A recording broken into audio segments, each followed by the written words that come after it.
here with We Buy Houses Home Services. Today I wanted to talk to you about a new problem that's coming into the real estate markets across the country.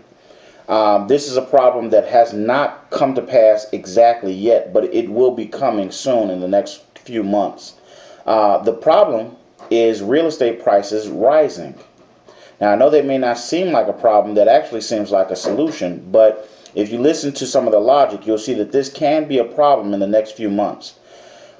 A lot of articles, a lot of news shows are reporting that the real estate industry or the real estate market is starting to reach the bottom. They're saying that they think house prices have gotten as low as they're going to go, and that they're starting to see more and more economic factors that show that people are starting to buy houses, and basically the bottom. We might have reached the bottom in this real estate market. What people don't see that is very much a real problem is that in the next few months, well, let me start at the beginning. The real estate markets have reached bottom. Let's say, for argument's sake, banks are sitting with a large amount of inventory in their portfolio right now.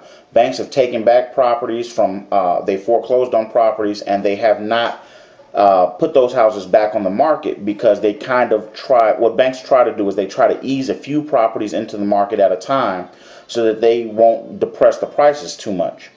Well, if everyone, including the banks, starts getting wind that the market is recovering and that the prices aren't that bad, then the first thing all of these banks are going to do, because it's natural economics, is they're going to say, okay, let's go ahead and move our properties into the market because the prices are recovering, and we need to get rid of some of this inventory. Because remember, just holding inventory costs money, and add that to the fact that they're paying fees and maintenance fees and costs to maintain the property. This can add up to a significant amount of their income maintaining these properties. Now, add to that the fact that they just settled the 49-state settlement over the robo-signing incident.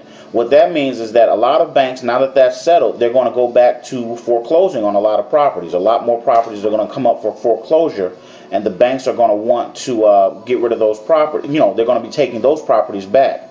So they're going to be adding to their inventory, but they're going to hear that the markets are improving, so they're going to immediately say, let's go ahead and put some of this property into the market, and then that in turn is going to flood the market with more inventory. And if you know anything about economics, when you flood a market that has a weak demand with more inventory, then you're going to drive down prices. So although the markets may be starting to recover as far as with residential real estate, it might not be the best thing. It really depends on how these banks handle it. And I don't think the banks are going to do it knowing that they're going to depress the market. I think the bank's logic is going to be that I don't know what these other banks are doing, but I need to protect my bank, and we need to get rid of some of this inventory. And so I'm going to put my properties on the market and go ahead and let them sell because the market is recovering. But if every bank starts to do that same thing and live off that same scenario, then you run a problem, because all of the banks at the same time are really going to flood the market. So that's something you need to look out for and pay attention to. If you're thinking about selling your own house, then I would suggest one of two things.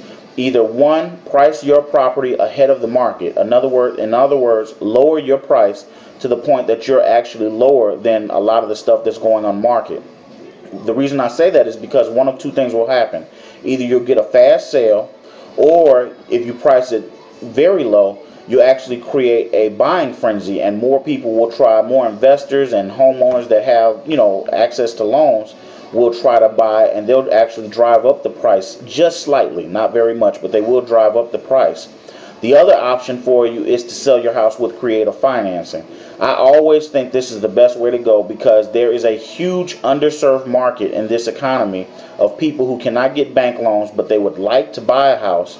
And if you offer some form of creative financing, you can satisfy that market. There are a huge number of buyers that want a house with creative financing.